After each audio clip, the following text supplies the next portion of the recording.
ছাদ তো করলাম আলহামদুলিল্লাহ।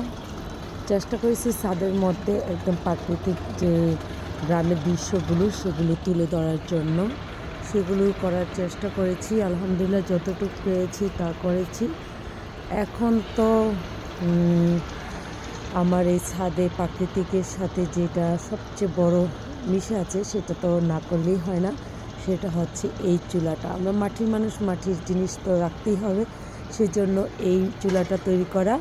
আর এই চুলাতে আমরা মানে আমি হচ্ছে কাঠ, তারপরে হচ্ছে বিভিন্ন জিনিস দিয়ে লার্কি চুলায় রান্না করব।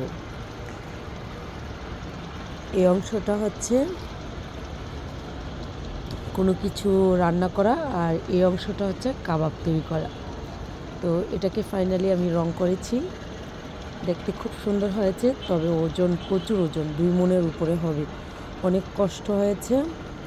এটা দোতলায় তৈরি করেছিল, 3তলায়, 3তলা থেকে 6তলা আনতে অনেক কষ্ট হয়েছিল। তো ফাইনালি আনা হয়েছে, রং করা হয়েছে, এখন রান্না করার অপেক্ষা।